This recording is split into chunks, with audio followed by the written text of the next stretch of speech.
আসসালামু আলাইকুম। আজকে আমরা আপনাদেরকে ক্যাটসের আপডেট শেয়ার করব। তো ক্যাটসে কিন্তু অনেক এক্সচেঞ্জ লিস্টিং হয়েছে। তো এই কর্নারে কিন্তু এয়ারড্রপ সেকশনে অ্যাড হয়েছে।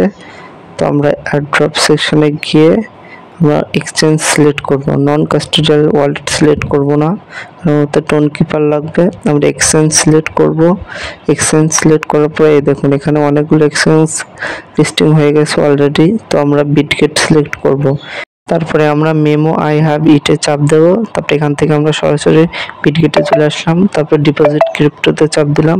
তারপরে এখানে সার্চ অপশনে CATS লিখে ক্যাটস লিখলাম। এই যে নেটওয়ার্ক টোন হবে।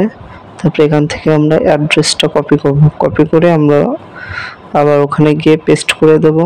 আপনারা কিন্তু মন দিয়ে এই অ্যাড্রেসটা ভালোভাবে কপি করে চেক করে দেখবেন যে এটা সঠিক আছে কিনা। তারপরে এখানে আমরা ডিপোজিট অ্যাড্রেসটা আমরা ওইটা ডিপোজিট অ্যাড্রেস পেস্ট করে দিলাম। তারপরে খুব সবার উপরে আমরা ইউআইডি নেব।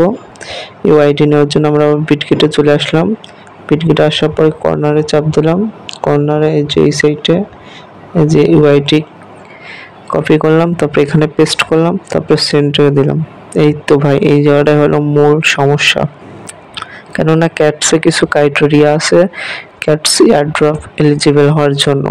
তো এখানে এরা কি বলতে চাচ্ছে, এরা এখানে মূলত 3টা ক্রাইটেরিয়া দিয়েছে। প্রথম ক্রাইটেরিয়া হচ্ছে process of an OG pass.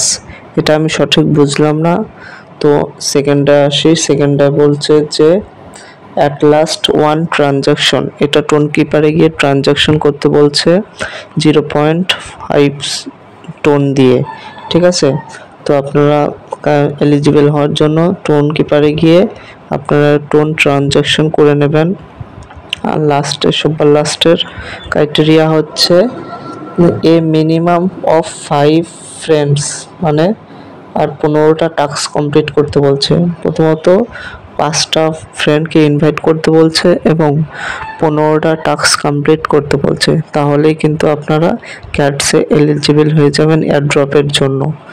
তো আমার তো মনে হচ্ছে ক্যাটস একটা স্ক্যাম হবে, তো আমি করব না।